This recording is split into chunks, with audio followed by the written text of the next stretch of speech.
were going to attempt to do school. So he was feeling confident that it was going to be a little bit better, but, you know, said that people are going to have to be patient because the school is all Google platforms. Oh, Off that Google Learning or Google Classroom platform. Yep. Yeah, that was also down. Yep. But we got a robocall from the district saying it was back. So I guess we'll see what happens. I use Google Docs for all my agenda prep. So I sent all that to Christy to print. So I have a hard copy just in case. Gotta refill my coffee cup. Don't do roll call. Okay, we'll do roll call while you're gone. there we go. We're in the quorum. What are we doing? We are live to public and Okay. we are streaming as far as I know from Okay. my end. We may, or I'll check afterwards. So when Jim Aaron, you gets could back, be you're like the welcome to start the politicians. meeting. You can just say it in the empty chair that Jim should be sitting in. I mean, or we could just let him get his coffee and then come back and then do a Yeah. roll call. I don't have quorum to call the meeting while he's not in his chair. I'll say good morning to Lisa and Nancy sitting in the waiting room over there. Good Okay. morning, Lisa and Nancy. Hello.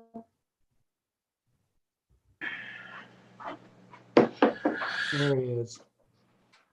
Okay. All right, we are recording. You're welcome to start the meeting. Okay. I texted Darren. We'll see if he joins us. I'm sure he will at some point. Okay. It is 8:32 on Monday, December 14th. This is the finance meeting of Chagrin Falls Village Council. Present is committee member Jim Newell. Also present from the administration, we have Rob Jameson, Dave Bloom, and Mayor Tomko. Also in attendance, but not on the committee, is Nancy Rogoff. Okay.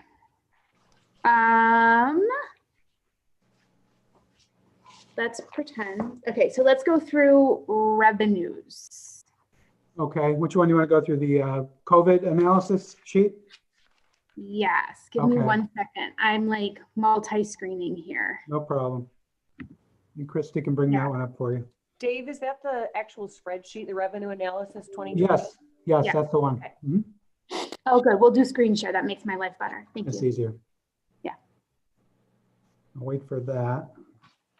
And while we're as this is coming up, let's just reiterate, since I forgot this myself, that this is just a snapshot of some of our major revenue sources that we expected to most be hit by COVID and the pandemic response. So not included in this is about 1.5 million that we receive from property taxes. Dave, did you freeze? Did I freeze? No, I can hear you. There we go. Oh, okay. Dave froze for a second and he was like, I know. you might have it really wrong, but I swear that's what he told me. Okay. No, you're right. No, Okay. you were correct. As you can see, we've completed this through November. Everything looks really good. I think compared to where we were in June, July, or May and June, we thought everything was going to go downhill. So we began tracking these types of revenues. And other than parking meter fees and parking fines, which is naturally down at the bottom, pretty minor amounts overall. You can see the income tax has ended up almost where it is last year. I just got an update on Friday afternoon. I don't have it in here. We did get the December numbers and we ended up only $87,000 behind a year ago. It's only 1.7%. Right. That's amazing. That is amazing. So if you look at, well, I don't have it for you right now, but if you remember at the end of July, we were down 844,000 and we ended up down only 87,000. The last 5 months of the year, we collected more than we did in the month from a year ago. But that's somewhat to be expected, given the fact that they delayed the tax filing deadline, correct? It was for July and August especially, or August and September maybe, but I didn't really expect it to continue all the way through December, but it has. Okay. So we pretty much caught up to where we were a year ago at the end of the year. Okay. It's pretty much flat with last year for all intents and purposes. Let's see, for a local government fund, you can see we are, after November, we are right where we were a year ago at the end of the year. So we're going to end up higher at the end of this year. And in gas tax, due to the increase in the rate mainly, We're well ahead of last year. We'll probably end up about 100,000 ahead. From where we Now, were. well, Dave, before you leave the gas tax, I just want everybody to remember, we're going to make a change in January of what we, and we have to do it by ordinance, and how we allocate Mhm. income tax to the street fund, because a good bit of this increase, if not all of this increase in the gasoline tax, is due to the state increase in the gas tax and the allocation to municipalities. And so that has to be used in the street. So we're going to increase the gas allocation to streets by basically 2%. And we're going to cut the general fund by the same amount, 2%. And we're going to use that money, if you recall, to subsidize the sewer rate. So we didn't have to increase water and sewer charges any more than they were. With this increase, we'll basically offset any of the out of village surcharges. So the tax revenue that's going in is about equal to the out of village surcharge. And so, I think everything is pretty much equal to everyone else. And we've kept the water and sewer rates as low as we could. And I think Why do we need to do the ordinance? I guess Because the original ordinance breaks down the income tax revenues, 85% for general fund and 15% for street fund. If we're going to change that ratio, we need council approval. Yeah, it'll basically go down by 2%, and the gas tax will offset that. The amount going to the street fund will be unchanged. but we're taking some of that. So when we passed that, was it 2017 income tax increase, we're taking some of that and putting it to the general where it was originally dedicated. No. We're not touching that money at all. That is still going to the permanent improvement fund, for big capital projects. Yeah. What we're looking at changing is the bulk of all the old money, in other words, that has always gone 85% general, 15% street fund, not capital improvement, street fund. And we're looking at changing that to 87% general fund, 13% street fund. Because of the gas tax. Because increase. the gasoline tax, if you look on your sheet, is up quite a bit, and that money has to go into the street fund.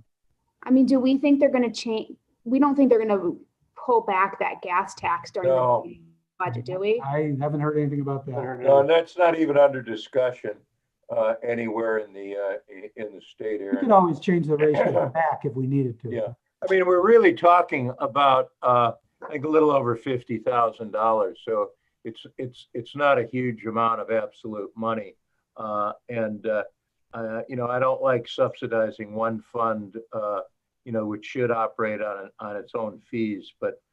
Until we can get through the plant expansion modernization, I wanted to hold the fee costs, the water and sewer fund down as much as I could. Okay, when we get to that point, can we also look at how much water we've been able to prevent and leaks and stuff? I know. Yeah, as of November of 20 to November of 19. It's just under 19%. So in other words, a combination of leaks we've been able to identify and prevent in people's homes, and leaking pipes before it gets to the meters that we found. We've reduced our water usage, if you will, by just under 20%. We'll have a similar number when December's over. And for the record, what I'm doing is, I'm going to track every month, but in the summer, it can be influenced heavily by sprinkler, water usage, hydrant flushing, etc. So taking October, November, December, January, February, and March on the theory that there's really little or no exterior water usage, it's all, domestic. We thought we could get a real good handle on our success in plugging the leaks. We have 2 identified leaks that we're in the process of hunting down, one on Vincent Street and the other up in Industrial Parkway, which is by Hunan, by the Falls, Mountain Bike, Village Martini Bar, that area. And we'll be continuing to hunt for that over the winter. Okay. Sorry, I didn't mean to take us on a tangent. Okay, any questions on this? No, it's all good news. Yeah, that's all good. Okay, we'll go to the general fund sheet next for November 30th.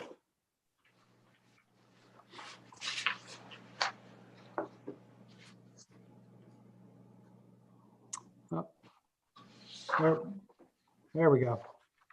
And again, good news here across the board. If you look at you can look at any of the detail you want within. If you look at the bottom line, the percent that we spent for the year is at 85.6%. And typically after 11 months, you want to be at about 91.5%. So you can see we're quite a bit below that. In terms of percentage, in terms of dollars, we're probably down about $350,000 below budget after 11 months. So that should carry through to the end of the year. And all the changes and reductions we made back in May are shown up in that. We took out a few items that we can go over from Rob's memo. And we also took out a lot of charges to the working equipment fund, which would have shown up in this sheet also. So we sort of held those working, sorry, just in case someone's watching because I know these are enthralling meetings. So we essentially in every budget, we pay ourselves monthly into funds so that we can buy police cars and service department trucks and trailers so that we aren't paying, we don't end up in a debt situation on those, depreciating Right. assets, correct? Correct. Mhm. You can essentially think of working equipment fund as the government accounting account that's analogous to depreciation in a private business. That's roughly what it is. So when we say we paused our working equipment fund, we're saying we stopped some of those deposits in order to ensure that we had the cash in our general fund that we needed to have to run general day-to-day business. Right. So on the top line for the police department, for example, we would have charged them, I don't have the amount with me, but we would have charged them a given amount for the year. We reduced that in May to a much lower amount. So now as the year goes by, you can see it reflected in the total. And I left the original budget on here. The budget on the left column is the original budget. So you can see how much. Like police working equipment, we had $106,000 listed. Now, some of that is for equipment maintenance and parts and materials, and those items we did purchase and use as needed. But all the capital purchases out of that working equipment fund were put on hold. I think we had a police vehicle for about $52,000 that was placed on hold. Yeah, And I long think term, does this mean we'll be about 6 months behind where we generally forecast ourselves to be for the next time we need to purchase? Let's just pick on the police department, even though I know we have those dollars for that new police car. But does this mean we're sort of like a few months behind? We'll want to make that up in the coming years to readjust, or is it like? Well, it's kind of a reset at the beginning of the year when we have a new budget. I mean, we'll look at what we're planning to buy and we'll recalculate the working equipment fund based on that. So we're still planning on buying the same things we were planning on buying last year. It just was stretched out. And the one thing that sort of moved to the top of the list was the chipper for Limstown. Our old current chipper really basically doesn't work safely anymore. And so we had 66,000, 63,000. I don't remember what the exact amount was. 66,500. Yeah, okay. For this year to buy a replacement, which we put on hold. And then with the last storm, we have to go out and rent one, which we were successful in doing. But the monthly rental is $7,000. And so we were able, John and Rob were able to successfully negotiate a rental of the piece of equipment for the immediate needs of picking up the debris from the last snowstorm. And that rental will apply to the purchase price. So we'll probably be back to council sometime in January and ask for authorization to buy that. But I mean, clearly it's something that we need. One or two thunderstorms or another bad snowstorm, and we've paid for what? And that'll last about Minimum. 25 years. Our old machine's about 25, 28 years old. So we'll Yeah. get So I mean, clearly it's cost justified to buy it as opposed to rent it when you need it. And it took us almost 2 weeks to even identify it, and it didn't get here till last Friday. Okay. And it's coming in considerably lower than the original thought, right? Well, we're working on that right now. We'll have a proposal with the budget. Work out all those details. Okay. Are there any questions on this form? Nope. All the departments are very much in line and below budget. So, okay, then the other form, the last spreadsheet, shows the major funds with the receipts to date, the expenditures, and then the cash balance as of November 30th.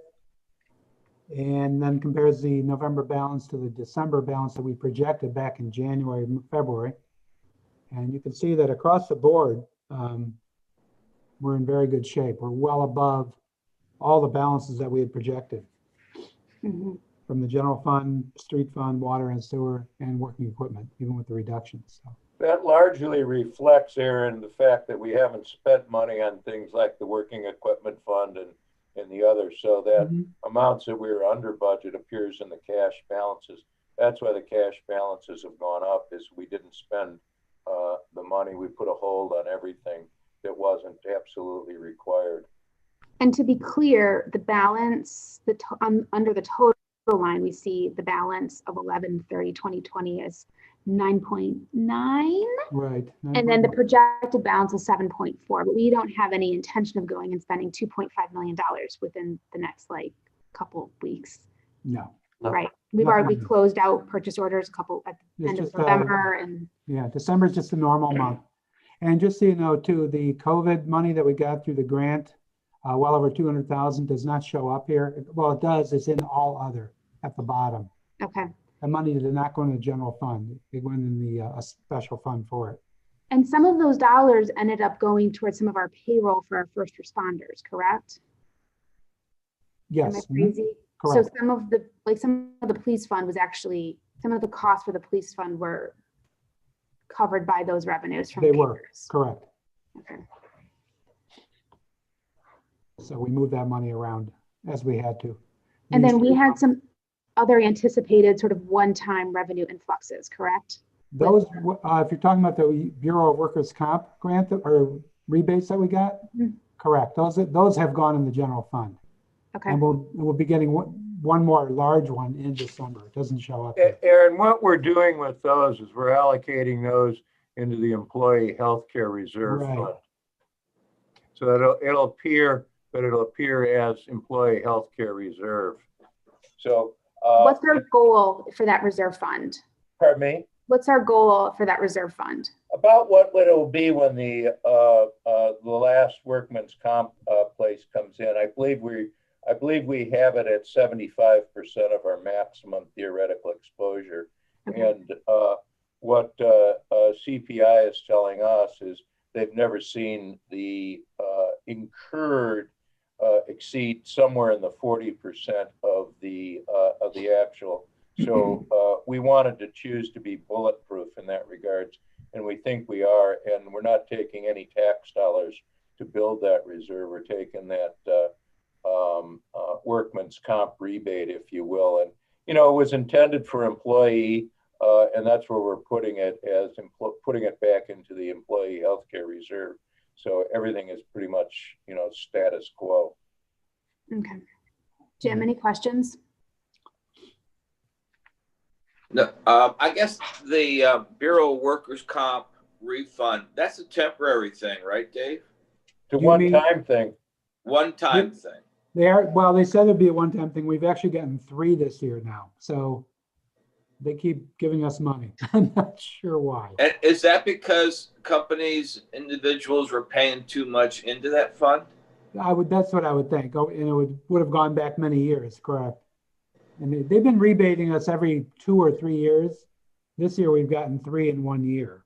and for much more money. So I'm not sure why they have so much cash available, but they are giving it back.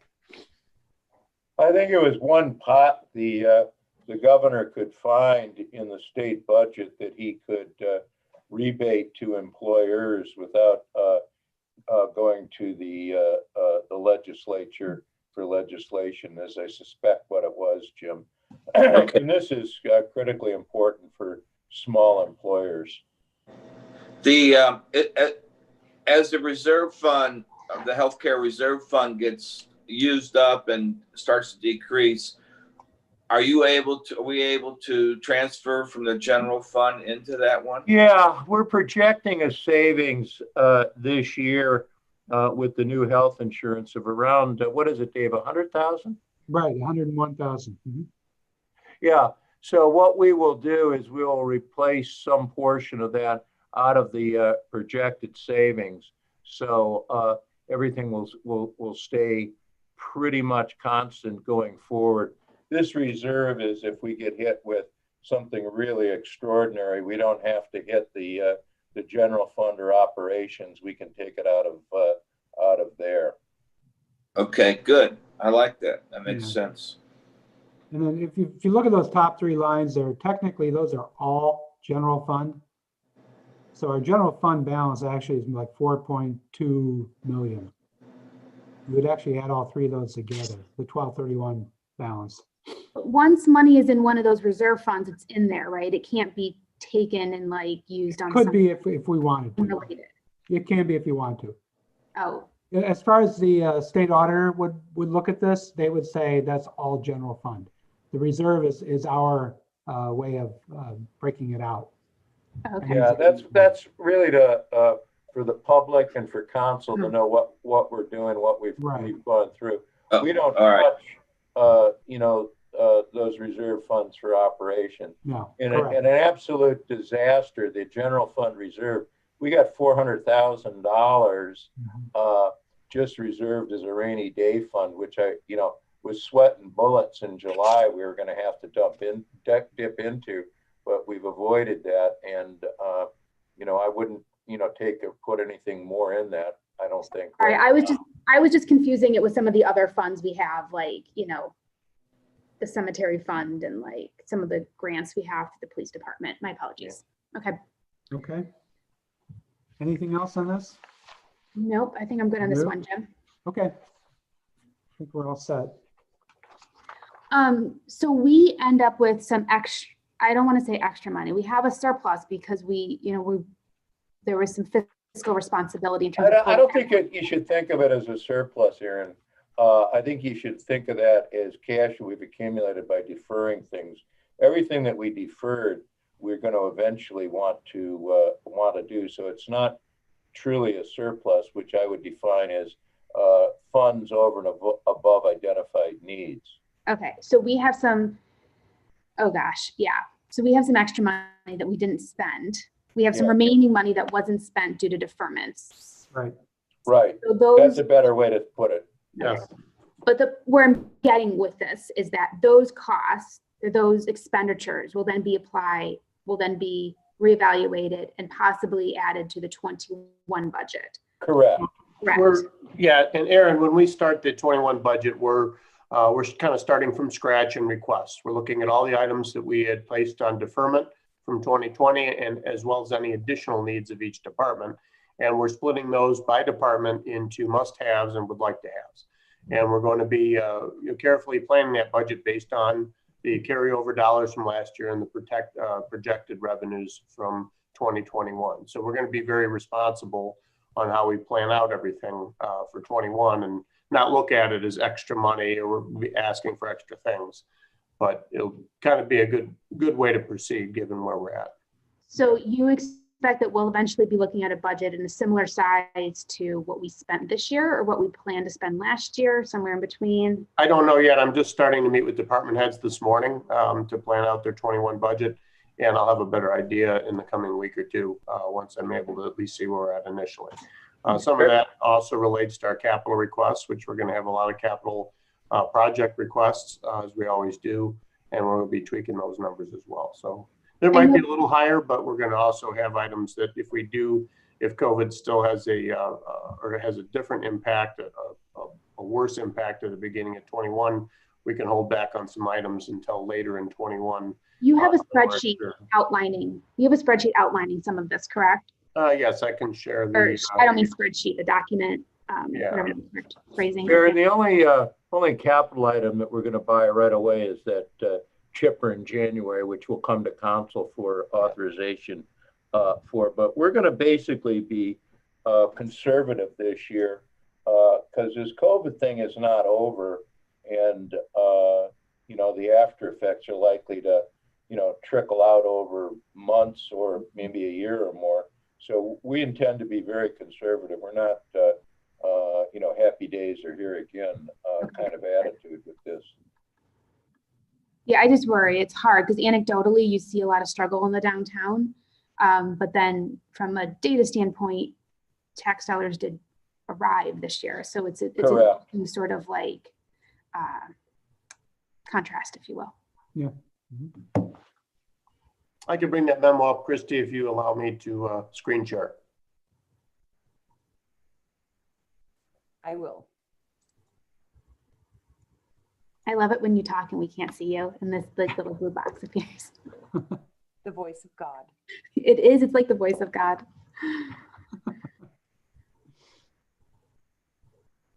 Okay, if you'd like, I could go over this real quick, just in general sections.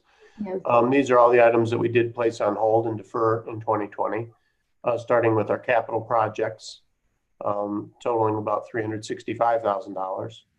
And then we move into the general fund items by fund. And these we made these items, we placed these items on this list in conjunction with the department heads and what they feel that they could hold off on throughout this year. And they will likely be placed in the 21 budget requests. Mm-hmm. So we have police, law enforcement, firefighting, building department, all the way down. The general fund items total about 131,800. And then in the street fund, we're around 55,200. And then working equipment, we held off on 300,500. So a total of $852,500 were items that were deferred. Aaron, one thing that Rocky has told me about tonight when we have a council meeting and First Energy's representative, he wants to talk about the holiday light drop poles. Yeah. So you should just be aware of that. Yeah, he sent me information on that, sent me a list, or is getting me a list, or I have some info, yeah. Okay. Very good. Yeah. Any questions, Jim? Nope, it all makes sense, and I'm very encouraged that we got through this year so well. We did. So are we all, Jim. So are we all. We were all very worried in July. Yeah. Okay, I guess I don't have any other questions. Do we miss anything? I think we went very thorough explanation of where we stand year to date with our budget, both revenue expenditures. Rob, can you share the deferred list with us? If you don't mind, much appreciated. Share what? The deferred project list. You just did. Oh. No, not on the screen, like in an email. Oh, I sent it to all the committee members last week. Oh, Yeah. So you should already have it. I didn't send it to all of council, but I'll make sure that everyone on council gets it today. I'll share it with council. It's all good. I got it for you. Okay. Thank you so much. Anything else? If nothing, then we can adjourn and meet up again in January. Well, I'll see you tonight. We have a council meeting. Very good. Okay. Double dose. Okay. Thank you. And we adjourn at 9:00 a.m. Okay, thank you. Thank you.